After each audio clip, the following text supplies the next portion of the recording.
Good afternoon, dear teacher friends. At the outset, Good afternoon, sir. Good afternoon, sir. Good afternoon, sir. Good afternoon, sir. At the outset, I would like to thank Dr. Nanjan Swami and the Director of HRDC for having given me an opportunity to share a few aspects related to the ancient environmental practices in India. Of course, some of these practices may be going on even till today in the remote areas. However, I would like to share a few things which has been noticed to me or which has been studied by me.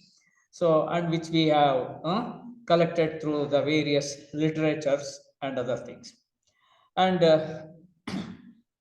one important thing is that since time immemorial, we knew that the people are associated with utilization of these resources, conservation of the resources. And what is the importance of these resources? And we know that all these resources are given to us by nature. That is why we call them as the natural resources. So these natural resources are the one which form the basic bricks for the economic progress and development of any country. So in other words, the economic status of any country for that matter will be determined by as to how much of the capital of the natural resources that the country possesses. So that is why natural resources are very significant from the point of the growth development in almost all the field, or overall we can say in the progress of a nation. We know that India is the second largest country in the world to have the maximum natural resources. We are next only to Africa.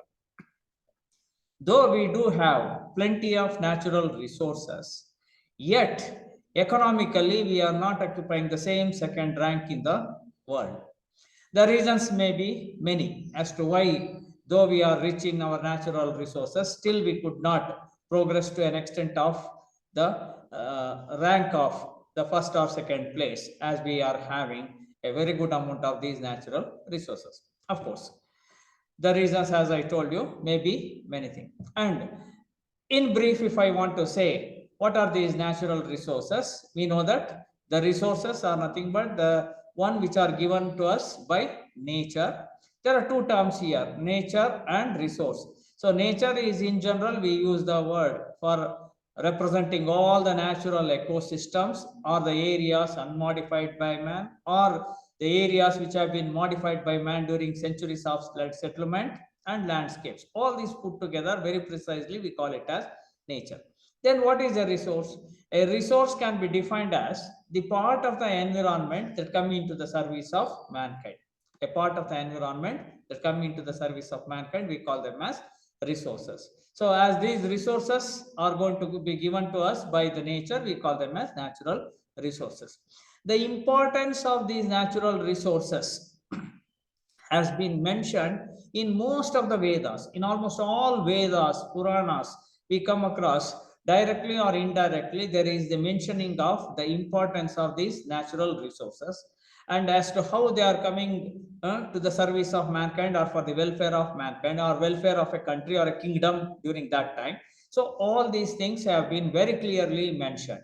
And one of the best books what we can look in is the Kautilya's Arthashastra.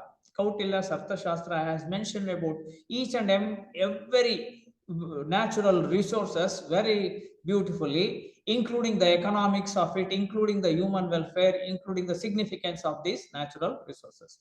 So these natural resources has been very broadly in general can be classified into indestructible and destructible natural resources. That means those natural resources which cannot be destructed by the interference of mankind or through his activities, that is through anthropogenic activities, we call them as indestructible natural resources, as for example air and water. So they may be polluted but they cannot be destructed, that is why we call them as indestructible natural resources.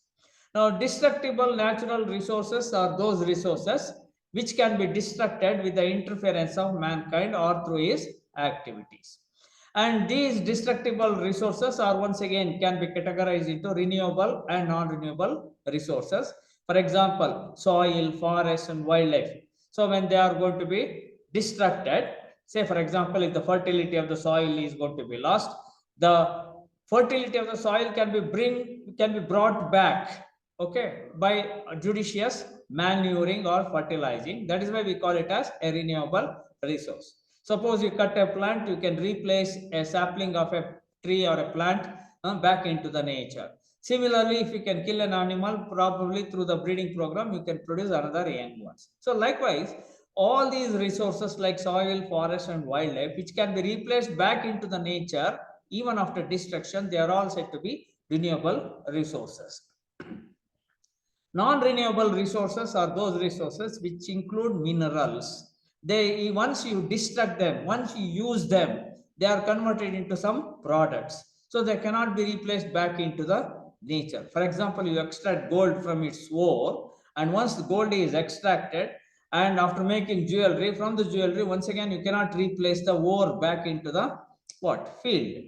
Similarly, if you burn petrol or diesel, it will be converted into ashes. So you cannot replace back this petrol from the same ashes or something else like that. So that is why they are all said to be the non-renewable resources. However, all these resources are integrated in the welfare of all living entities, all life forms. Among all these natural resources that are given to us, forest and wildlife. Generally, the term forest is used to represent the assemblage of the plants in a given area, and wildlife is going to be referred to the animals that are dwelling in the forest. But strictly speaking, the term wildlife refers to both plants and animals, flora and fauna, which have been together in a habitat, in a place. However, conventionally, for our understanding, we have classified the assemblage of plants as forest and the assemblage of animals in the forest as wildlife. So they are the living resources, they are the bioresources. Now, as the evolution have started progressing from simple primitive living entities to a complex advanced living entity, there are various changes that have taken place in the environment. So also with the availability of the resources, utilization of the resources, and the management of these resources. So with the advent of modern materialistic civilization, so to say, so we are seeing that today all our natural resources are under threat. So they are under threat because of various reasons. It may be because of pollution, it may be because of over exploitation of the resources, it may be because of the what we can say self-centered selfishness attitude, modernization. Like there are so many factors through by which we are losing or we are seeing that our resources are getting depleted or under threat. Even about the importance of all these natural resources in the ancient, what we can say, civilization or the traditions, people always used to value all these forests, trees, animals, rivers, etc. And they used to worship them. And they used to worship them because they used to render services for the mankind. So the supremacy of the nature cannot be questioned by anybody. So they used to believe that there are mainly 5 elements, that is Agni or fire, Jala or water, Vayu, wind, Prithvi or earth, and Akash, space. So all of them are having a great influence on the life of plants, animals, human beings, and microorganisms. So thus, these are the chief elements of nature which are going to control or govern all the activities of the life forms. So this has been very clearly mentioned, and it has been understood, and it has been practiced by the ancient people. And even ancient Indians had recognized the animals' right to coexist with man, and therefore they used to say they used to love nature, nurture, and even worship these animals in order to impress upon the common, what we can say, sorry, sorry, Now, animals were given the importance of gods and goddesses. That means knowing the importance and the service that is rendered by various animals, especially, they used to treat, they used to call them, they used to address them, they used to designate them as either gods or goddesses. Even the forests are going to be protected in the name of sacred groves, in the name of sacred groves. That means because most of the forest products or forest produce, they used to come for the welfare of mankind. So as a token of gratefulness or expression of the gratefulness or gratitude, people used to nominate them as the sacred groves, and in the sacred groves they used to give. So depending upon the area where it is going to be present, they used to create an idol or an animal idol, and they used to name it as god or goddess. Okay, so in Kannada say Vanadevate, they used to say. Likewise, they used to be involved in the protection of all these natural resources.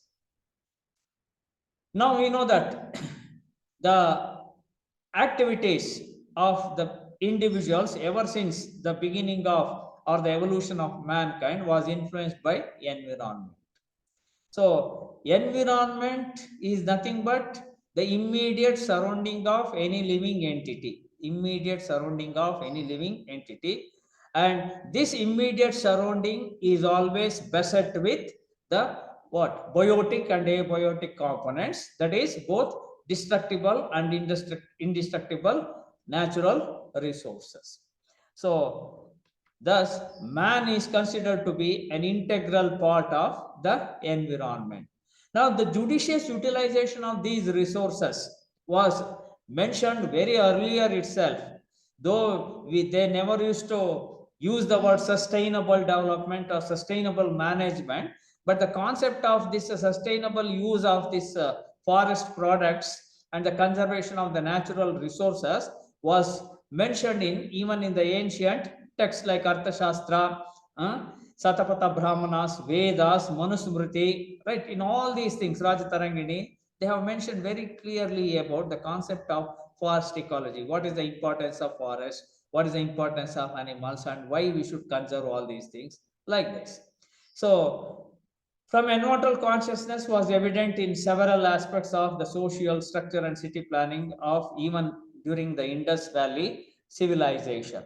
So, right from the ancient time till today, if at all we consider the evolution of the environment, the evolution of the life forms, so there are sea level changes, we can say. So, earlier they used to say there was no pollution, there was a pristine habitat, and the health of the environment used to be good, everything. But today we are seeing that, and even the lifespan of the people earlier was to be very long. Now today it is getting shortened and shortened. Now the reason is because of various factors of the environment that are controlling the life period or the life activities of an individual. Now, Kautilya's perception and concern about the living creatures, domestic and wild animals, plants and vegetation has been very well published in his book, Arthashastra. And he used to say that each and every plant and animal has to be protected. And if anybody is going to exploit them or kill them, so at that time they used to, he has also mentioned what are the type of penalties and punishment that has to be enforced to the people who are going to what? Injure the living creatures or destroy the living creatures. In other words, the importance of all these natural resources has been mentioned, and why it has been very important significantly like that is been also given in that book. Now let us look at some of the environmental practices in ancient India. I will start with a few common example, even which still today are going to practice. We know that even today, if you at home or even in the functions wherever we go, we eat food on banana leaves. Why people used to eat food on banana leaves? We know that banana leaves are having certain chemical compounds which are strong, having strong organic antioxidants, because they contain certain class of compounds. Don't bother about all these chemical constituents. We can say just it contains certain chemicals like polyphenol contents are being very good in the banana leaves. So these polyphenols in the leaves are released and transmitted into the meal when hot food is placed on it. So when you put a hot food on the banana leaf, the polyphenols contents that are present in the leaves react with that heat in the food substances. So, and these are supposed to be very good for what we can say make an individual to be active. So they stimulate certain substances are being released into the food substances, which is going to stimulate the individuals to be active and keep away from a sedentary lifestyle. So that is one of the reasons as to why people used to eat food on a banana leaf. And moreover that on a banana leaf, you put, when you sprinkle water, you are going to see that it does not stick to it. It does not stick to it because the surface of this banana leaf will be having a waxy coating. It will be having a waxy layer. So this waxy layer will also add taste to the dish when a hot dish is going to be served on a banana leaf. And moreover that this waxy layer prevents the dust and other dirty particles being sticking onto it. So thereby it will be very, very clean. That is why the people used to use this banana leaves. And also the polyphenol contents which act as antioxidants in these banana leaf plants. So when hot served food is going to be served and you keep on eating, gradually it is going to what we can say act as a preventing agent, which could have caused probably, if at all, if there were to be any sort of cancer or any other type of diseases, so that is going to be prevented by the consumption of such type of food which are having polyphenols obtained from the banana leaf. That is why people used to use this banana leaf. Likewise, you might have heard another plant called Butea monosperma. It is very commonly called flame of the forest. Flame of the forest. In Kannada, we call it as Muttuga. Muttugada ele or Muttugada gida or mara. Okay. Now, the leaves of this plant is also very much medicinally important.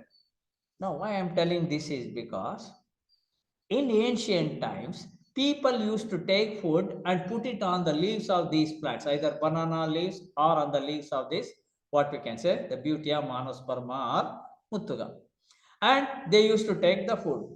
So they never used to use all the types of leaves. They never used to use all the type of leaves. How comes they come to know about these things? That is by the virtue of practice, by the virtue of their experiences.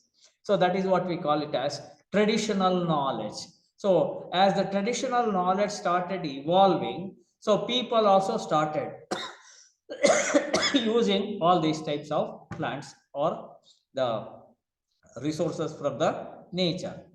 Now, when the food is being served on the muttuga leaf or the plates or on these leaves and they used to eat it, so it has got various properties. It has got antihelmintic properties. Suppose the food that has been used in the leaves, hot food kept on the leaves of this particular plant, and if you consume it, it will be having such type of property wherein the worms will not be there in your body, like roundworms and other types of worms. So likewise, and it has got a good digestive power also. So whatever the food that you are going to consume, it is going to be getting easily digested. So likewise, from the purpose of various, what we can say, the curation of various problems of the health related or natural health maintenance, these particular leaves are being used. And these leaves are going to be very much against a particular type of bacteria called macrococcus bacteria. Macrococcus bacteria. So it's a kind of bacterial group wherein these microbes, their use is used for, that is, so they used to be very much, that is this Mutuga leaves, the juice of these leaves, so are going to be taken, and when these juices are going to be advocated to the people having cold or cough or diarrhea or anything like that, so it is used to what? Inhibit the growth of this particular macrococci bacteria. So it had antibacterial property, the leaves are. That is why the people used to use this Butea monosperma or Muttuga leaves. And also the food that has been served and used on the leaves of this Muttuga plant, it not only improves digestion, also even the sexual stamina is going to be increased. That is the aphrodisiac property. Now, whatever the information that I am giving, I am just getting it translated from various sources, even from Sanskrit also. In most of these, what we can say, the traditional knowledge has been very clearly mentioned in many of these books which are in Sanskrit. However, some of the translated books are also being available. So I have collected all these information from such a type of literature and I'm passing it on to you. So that means these sexual stamina increase is also being obtained if you keep on consuming the food on these type of the plates or the leaves of what we can say duck leaves or muttuga. It is also in Hindi called duck leaves. So some people used to make idlis or vadas, patravali, they used to call it as. So, okay, and even this plant, owing to its medicinal properties and significance, in Jharkhand, it is considered as the state flower. It is considered as the state flower. Even there, it is been mentioned that Buddha has been got enlightenment when he has when he was worshipping or doing his dhyanam, just sitting beneath this tree. So Medhankara, okay. So that is what is being also attributed. Now, another example I will tell you. Why the dried coconut leaves are used to build roofs in the ancient times. Coconut leaves. So nowadays we just simply throw it away. So earlier people used to use dry coconut leaves to make the roofs. They used to knit it together. That is thatched roofs. Thatched roofs are going to be prepared by using this coconut leaves. Now it is because when you make it as a roof, it acts as a natural insulator. It acts as a natural insulator. So the one which is going to regulate, conduct heat and electricity, you call it as a what? Conductor. The one which does not conduct heat and electricity, you call it as insulator, isn't it? So insulating property has been attributed to the thatched roofs made of the dried coconut leaves. Now, the air packet, there are certain air packets when you make a thatch of these coconut leaves, there will be certain what air spaces, air packets. Okay. So it is these air spaces which is going to be helpful in what insulating. It is going to produce an insulating property wherein both warm and cold weather. So it is going to be regulated. So it will be cool in summer and it will be warm in winter. So in other words, thermoregulation of the houses are going to be done by these thatched roofs made of coconut leaves. That is why the ancient people always used to have the coconut leaves. And it is almost weather resistant. So when it is being properly maintained, it does not absorb a lot of water also. So it is not absorbed because it is a dried leaf. So it does not having the living tissues to what absorb water. So it does not absorb a lot of water also. So we can say a natural air conditioner is going to be maintained, was to be maintained by using this thatched roofs of dried coconut leaves. Now, another traditionally used since time immemorial was the tulsi plant. So, Ocimum species, scientifically we call it as Ocimum sanctum, Ocimum basicum, like that there are various species. Now, why we should grow this tulsi plant? Why the people used to grow this tulsi plant? Even nowadays, or even till today, it is in practice. So it is not only that every morning. So when you offer puja at the home, after that you will also keep always a tulsi plant in front of your house, and you will have a pradakshina or round and round. You will go around this plant. Why the people used to do like this? Because this plant is going to give you the highest amount of oxygen. So a maximum concentration or quantum of this oxygen is going to be released by these plants. Plus, if the air is polluted in that vicinity, even this plant has got the potentiality to absorb various toxic gases such as sulfur dioxide, carbon monoxide, etc. from the air. So it is going to absorb all these toxic gases and also can give you the highest amount of oxygen, so that the surrounding environment will be purified. So it gives you a purified environment, a clean environment. Added to that, the plant body exhibits aromatic smell because it contains various aromatic compounds in its stem and leaves. So it exhibits a pleasant aroma also, so that you feel that the environment is fresh. And that is why one should grow the tulsi plant. And also during olden days, especially the women, the pregnant women, they used to say they should go around production of this Ashwatha Vruksha as well as this Tulsi plant about 21 times. Why they used to go around these trees is because one is they used to get fresh air, clean air, free from all these types of toxic gases. And the pregnant women, the developing child should be healthy, it should get clean air also, isn't it, from that point of view? And also these plants, both this Ashwatha Vruksha or Tulsi, they used to emanate various organic vapors which have got antimicrobial property, especially against the pathogenic microorganisms. The disease causing microorganisms are going to be inhibited, are going to be kept away in the surroundings of these plants. That is why they used to say that people should go around these plants and worship. So because it used to render this service, these plants used to come for the service of mankind, people used to gratefully and gracefully accept them as the god or goddess and used to worship. So that is how this practice was there earlier. And keeping tulsi plant in your home gives you many benefits.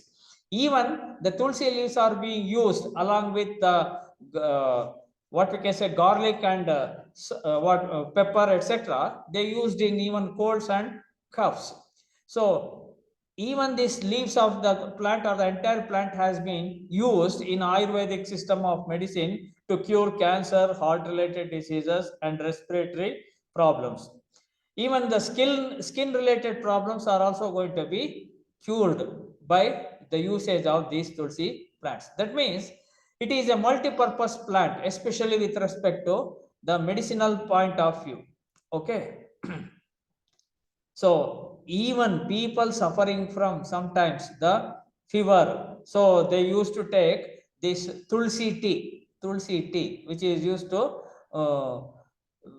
help in curing this fever. That means the temperature is going to come down and it is going to be regulated, and the fever causing, whether it is a bacterial fever or viral fever, it used to come down. Likewise, it had some antimicrobial and antiviral activity. So that is how people always used to say that grow tulsi plants in and around your home. So even at the worshipping places also it is being grown. Now, apart from its medicinal properties, the tulsi plants is also supposed to be helpful in eliminating stress, and it also sometimes used as a mosquito repellent. So if at all you grow the tulsi plant, the population of mosquitoes will be reduced down. Of course, there is various nutritional components present in tulsi, which I am displaying in the slide here. So it is a rich source of various vitamin A, C, K, along with other components or nutrients essential for the growth and development. Now, another ancient system of practices which we are practicing till today. Why we burn camphor during puja? Karpura. Why do we burn this camphor during puja? So we know that Karpura, it is going to symbolize a strong connection with the divine. When you go to temple and offer puja, they do this Mangalarti. Arti they will do and give you after burning this camphor, and you will take it. You will just put your arms around it, around the flame, and touch it for your eyes. So all these things are having a significance, because when it is going to be burnt, whatever the organic vapors that are going to be given out or comfort that are going to be given out, so immediately with that what you can say mild or warmth condition, if you touch it to your eyes, it is a way of seeing that so many of these what we can say microorganisms, right, should be eliminated in your eyes or in your environment. That's one thing. And also they say the burning of this camphor is going to be helpful in bringing about the healing energies, right? That is, the positive energy is going to be brought in and the negative energy present in your own will be driven out. So that is what is also a strong belief that is there even till today. And when you burn camphor, it has got both antibacterial and antiviral properties. So it is going to purify the air, in other words. So when you burn these things, so the microbes, whether it is bacteria or viruses, are going to be generally driven out. So thereby it is going to purify the air. So people used to say that, oh, burning of camphor is going to cause pollution. No, it does not cause any pollution. Though the smoke like carbon is going to be coming out, they are all the organic vapors that are going to be immediately what? Burnt into ash or something like that. It will be vaporized also. The organic contents will be quickly vaporized. So the burning of this camphor drives away the malaria and dengue causing mosquitoes also. And the smell itself is sufficient to repel many of the mosquitoes. So thus, burning of camphor is going to be very useful. Now, if you go to Himawat Gopal Swami Betta, which is nearby Mysore, I have seen it 20 years back also I have visited. I have visited recently also. There is a lot of changes. Earlier, there used to be a small temple constructed with mud, okay, and that statue or the idol was there inside the temple, and in front of the temple there were 2-3 huge trees are there. Of course, nowadays most of the branches of all these trees have been cut, and these trees are called camphor trees. Camphor trees, that is, the plant which gives this camphor is Cinnamomum camphora. Scientifically it is called Karpurada Mara, Karpurada Gida, they say. So earlier, when the people were not knowing as to how to extract this camphor during ancient times, they used to collect the branches and leaves, of this particular tree, and used to burn them, and by burning they used to take it inside the temple. When they used to take it inside the temple, these branches of this camphor tree, so if there were to be any, what we can say, the creatures which could have harmed the human beings, they used to go out because of the fire and the light. And because of the smoke and the fumes that are going to be given out, so it used to see that the indoor environment, I am telling you, the inside environment of the temple made up of the wood, because during that time there used to be no proper ventilation. There used to be, it is, the temple sometimes used to be like caves. They used to be like caves. So that is why they used to always, before entering a temple, to drive out the various creatures present inside, they used to collect branches and twigs of this camphor tree, burn it, and along with the burning, they used to enter into the temple. So thereby, they used to get themselves protected from their antibacterial, that is, they used to be They used to get an environment which is free from bacteria or viruses that could have attacked or caused the diseases in the individuals. So that's why this camphor burning is a useful device that has been very naturally learned without any scientific experiments, without any what we can say elucidations, etc. The people started practicing this. Now, regarding purification of water, all of us are very much aware of the fact that how the purification of water in ancient times used to be taken care of.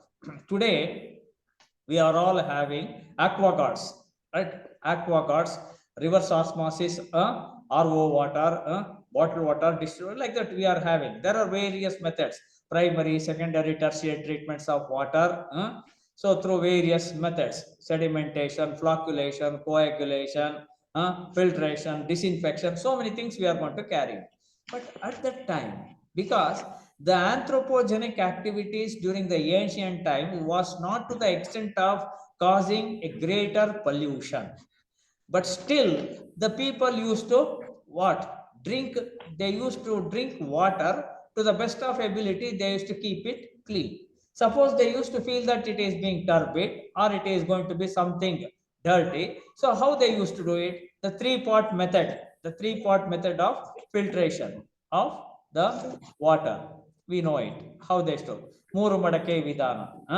So they used to put the charcoal, they used to put the iron contents. So through various, then coarse sand, then at the end they used to keep it the gravel or the larger stones.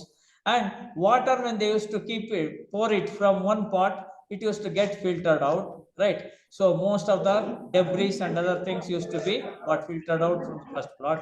Then to the second plot it used to be there, wherein sometimes they also used to add charcoal here.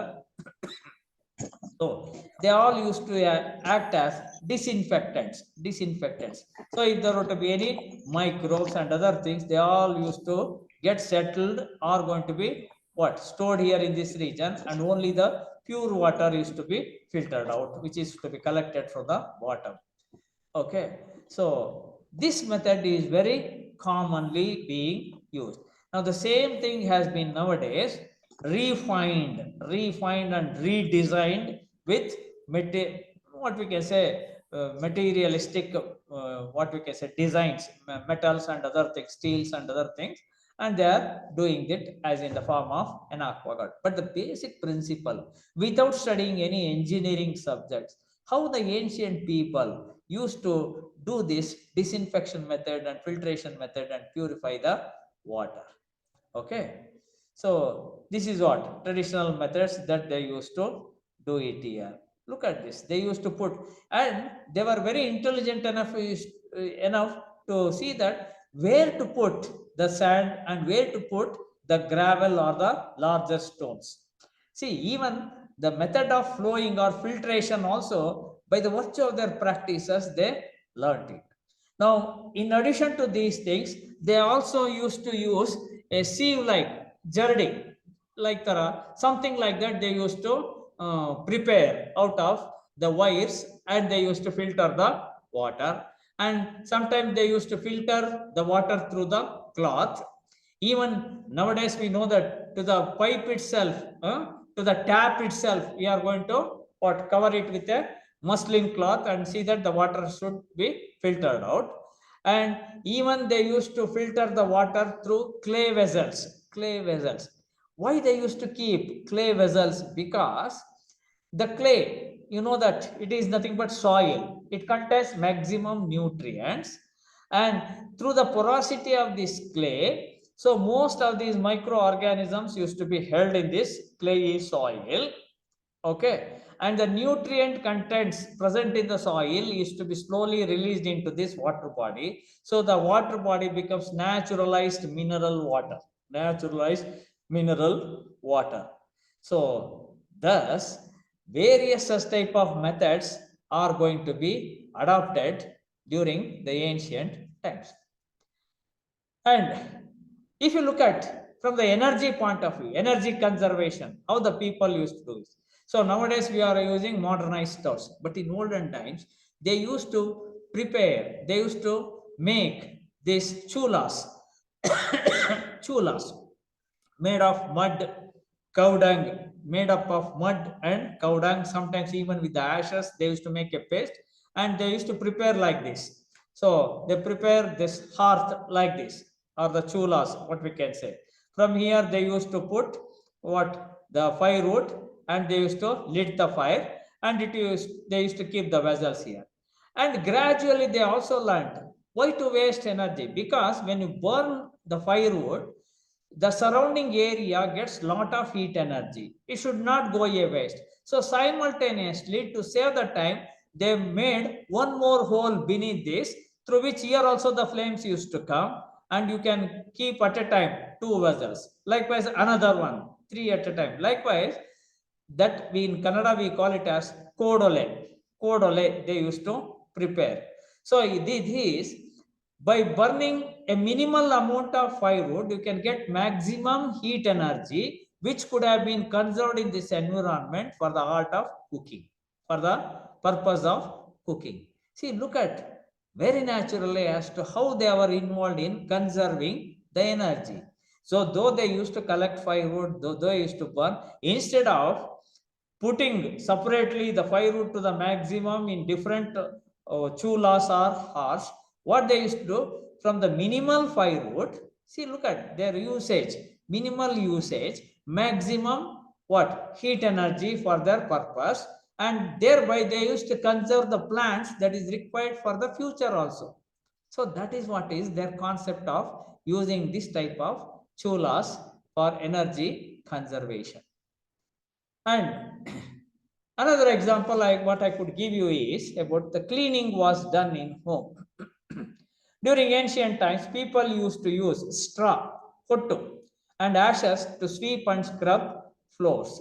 In fact, the used to give focus on these floors, because they knew that they used to sleep on the floor, they used to sit on the floor, they used to work on the floor. So why they used to use this straw or ashes is because they were not knowing what this straw or this ashes contain, whether it contains carbon particles, whether it is going to be acting as a sort of antibacterial property it is having, whether it is going to inhibit the growth of these microbes. All these things they were not aware of, but very naturally they used to keep all these things. And added to this, even the floor of the houses used to be what? Rubbed with or coated with this slurry of cow dung. So even today in rural areas, you can see in front of the houses as well as inside the huts on the floor, they used to use this slurry of the cow dung. This cow dung is having a beautiful antimicrobial property. So that is why it is going to drive out all possible dangerous bacteria. So, and that is why they use, and this cow dung also will be having the bacteria, and these bacteria are harmless to human beings. So that is why they used to use cow dung on the floor. And traditionally, it is also used as a disinfecting agent. It is also used as a disinfecting agent because of its antimicrobial property. So when applied on these floors or even on the walls also, they used to apply, even on the walls of the houses, they used to apply this cow dung, because they experienced that if their houses are being properly coated with this cow dung slurry, there will be no diseases in the houses for the people. So they feel that, they were not knowing that it is bacteria, it is virus, or it is something else like that. They used to experience that, they never used to get any diseases. So natural deodorizing agent, this cow dung. But till it is going to be dried, though it gives a filthy smell, it used to give a bit filthy smell. But in spite of that, they used to what? Tolerate it. And this dried cattle dung, which contains significant amounts of alkalis and salt. That is why it is being also widely used as fuel. And this art was started during the 8th millennium BC itself.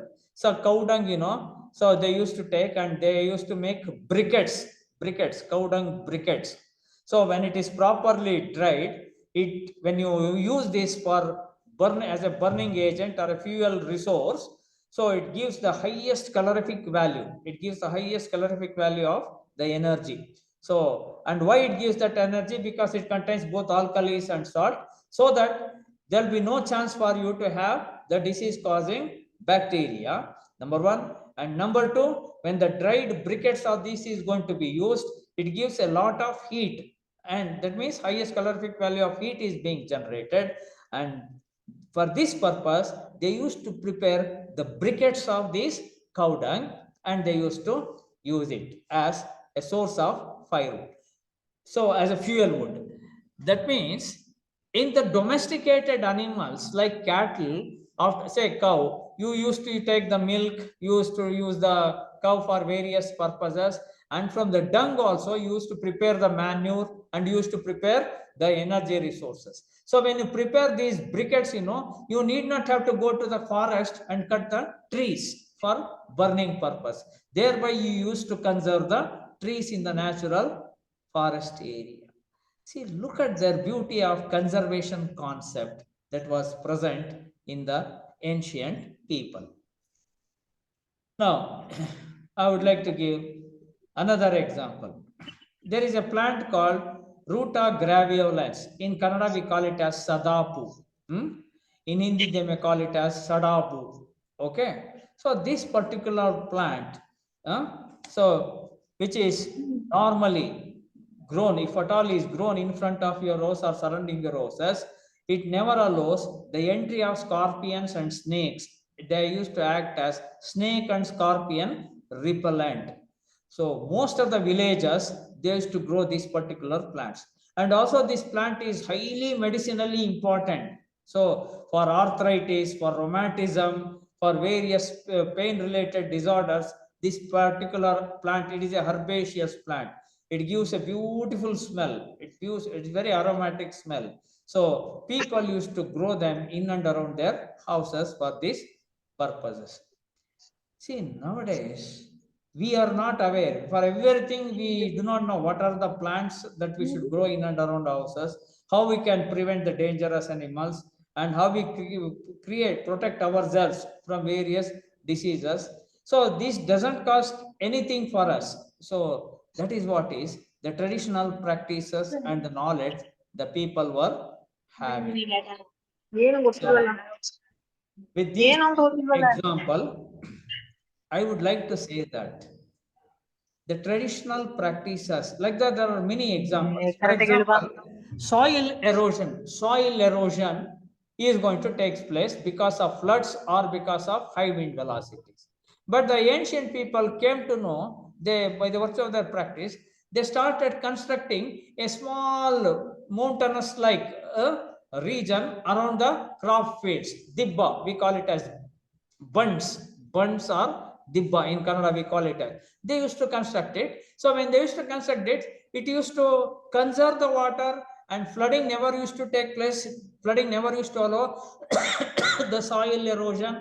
Likewise, and gradually they also learned that on the bunds of these what we can say crop fields, they used to grow the plants, because when they grow the trees, especially the hardwood species, they used to grow, so it acts as a wind break, so that due to high wind velocities, the soil never used to get eroded. So even that was also being practiced by the ancient people, that is people during ancient times, especially during agricultural practices, to prevent soil erosion, And this humification and all these processes during agricultural practices, so they used to do naturally. Suppose when the crops used to come for harvesting, they used to cut off the plants right from the root system and chop it into pieces and put them or sow them in the soil itself for the natural, what we can say, fertilization, so to say, fertile or manure manufacturing. But nowadays, what we do is that we harvest it only at the top level, leaving them at the bottom, and the bottom level plants are going to be burned. When you burn it, all the nutrients because of the temperature will be lost. The nitrogen fixing microorganisms like nitrogen fixing bacteria, etc., are going to be lost. So the fertility of the soil is going to be lost. So all these things. So modern practices in most of the cases will not give you an excellent food as compared to the natural agricultural practices that you have adopted over a period of time. So that is why today there is a realization among the people that we are nowadays, we are fascinated. Organic farming, we used to go for, isn't it? So because of chemical fertilizers you want to add now, because you are aware of the fact that what are all the health hazards or the implications of these modern practices of agriculture are going to have an impact on the human health. So because of all these awareness programs, now you are going back to look into what are all the practices that are being practiced during earlier and what type of environment they used to keep themselves. So what is their requirement and how much they used to manage with their resources. See, look at that. So sustainable use of resources, they never used to be greedy. Sustainable management of the resources was practiced very naturally. Because, see, for example, I gave you the example. The briquettes of cow dung, they used to put it as a firewood and they used to protect the firewood species in the natural forest, thinking that this firewood species may be available for the future generation. They have not studied any sustainable development concept, but they used to practice it. Today we study about it, but we do not practice it. So that is where the problem lies. Anyway, with these few words, a little aspects I could share with you. And once again, I thank all the authorities for having given me an opportunity and also for your patient listening. So if you have got anything to be interacted or anything to be shared, you can interact with me or ask me any doubts if at all you are having.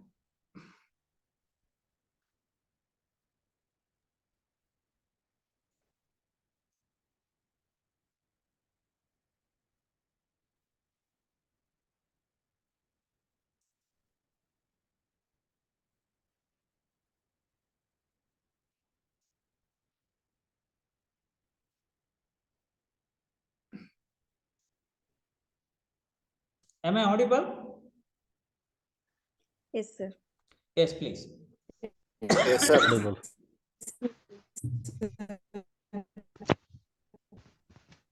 Now, there are many such examples we can keep on explaining as to why, especially whether it is with respect to the mineral resource. For example, I will tell you mineral resources, gold. Gold, what for we use gold? We are all always aspire for the gold because we want to have as much of jewelry as possible, isn't it? So what will you do with so much of jewelry? You won't do anything. Only during a function, you will wear all these jewelry around your neck, head, and ears, everything, and you are going to be endangered. You are going to attend a function till you return, your parents are endangered, isn't it? But really speaking, the cold ore is getting endangered in its natural fields in Kolar, KGF, or anywhere else for that matter. But it is not necessary. Why people are going to have a mad craze towards this gold? Value money, value money. What will you eat? Do you eat gold? Do you eat money? Nothing.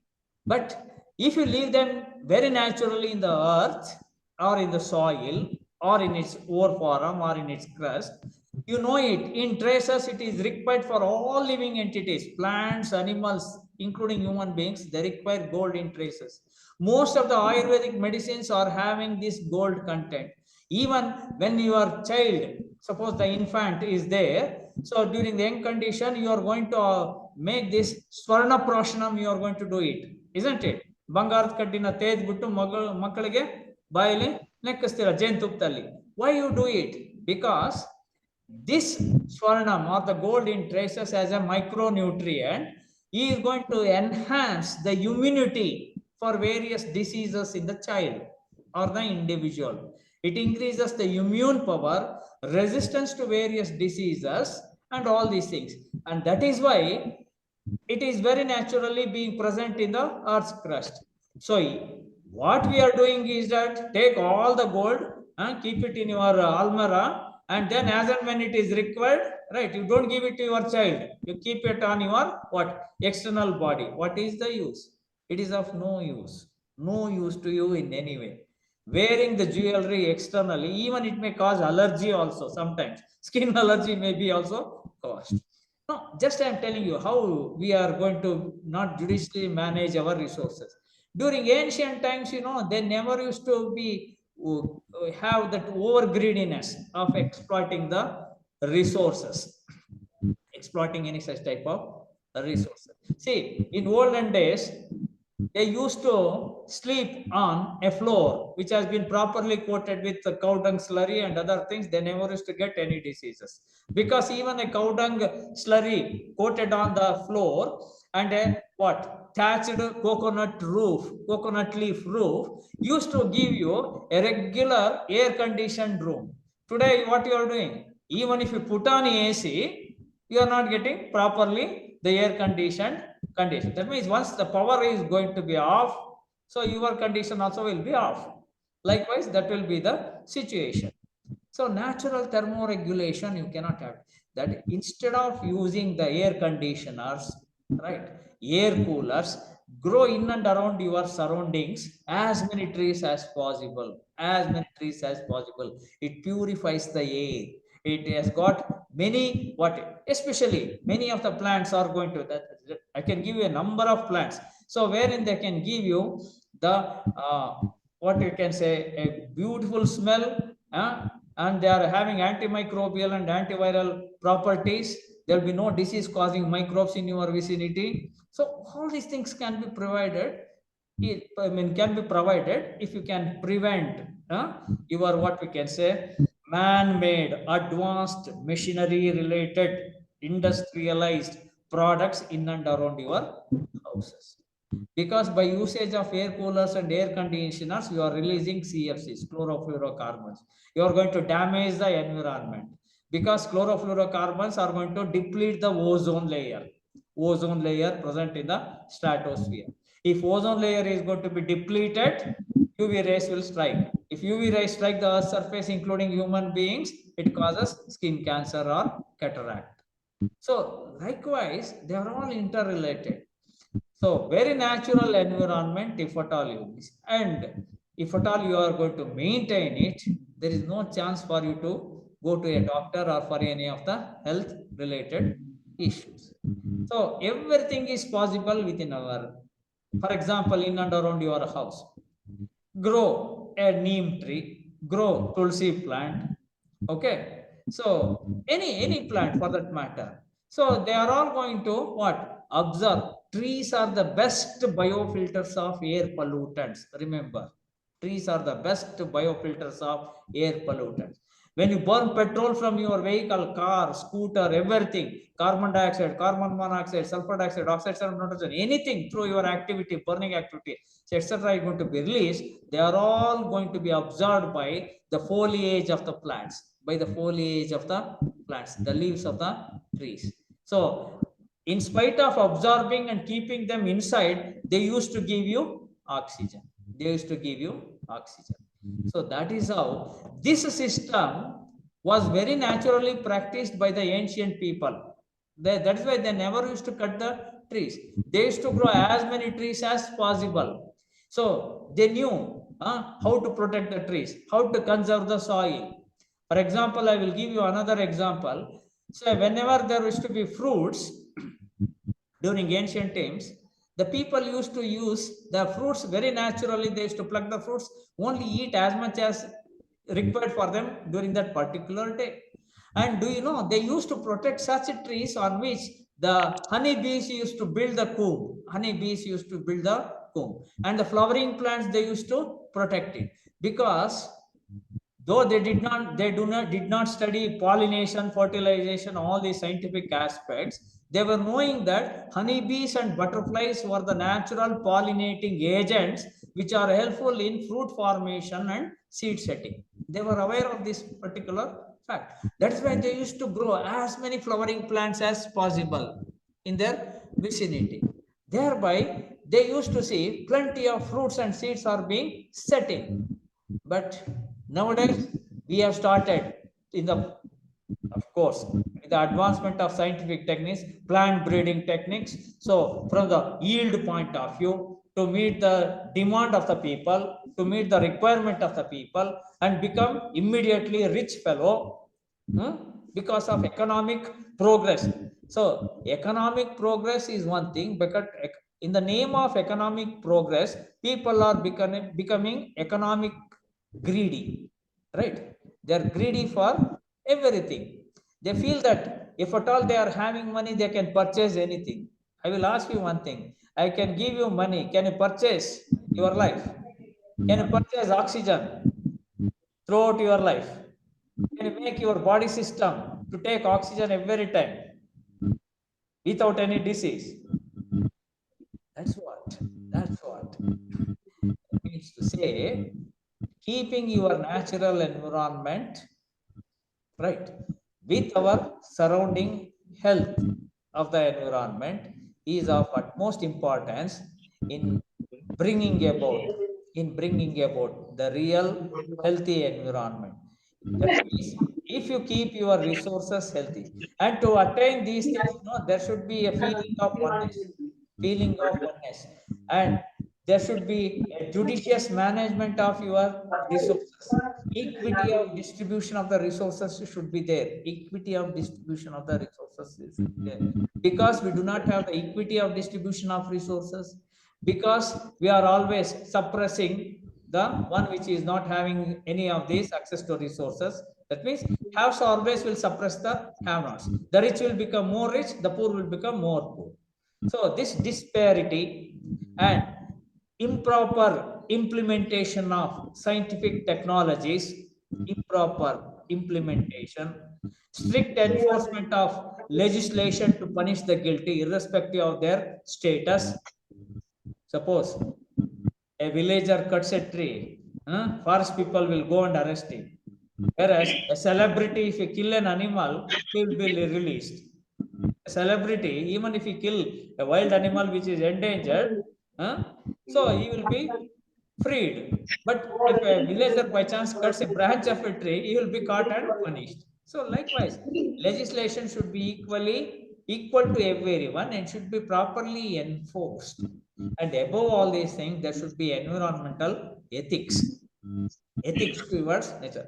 Even in Kautilya's Arthashastra, he has mentioned about this ethics. What should be the ethics of the human beings towards an animal, towards a plant? And even to protect their territory or land surfaces, the people during that time they used to use bow and arrows as their weapons for war.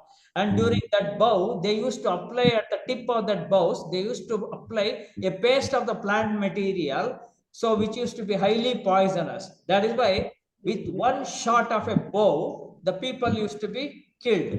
With one shot of a bow, the individual used to be killed because that paste made up of the plants. There are so many plants which are said to be the poisonous plants. For example, Argimon mexicana. You have seen this plant, and likewise Thivesia peruviana, that is Gantehu, we call it as Tutturi Gida. You might have seen it, white colored flowers. So, with all these things, they used to integrate and maintain their territory also. So, likewise, there are various such practices that they used to adopt in their environment, to protect themselves and also their territoriality or the land. So all these things were there. So we can keep on speaking about each and every aspect of the life in relation with the past traditional knowledge and practices. Okay, dear teacher friends, if you have got any doubts, you can.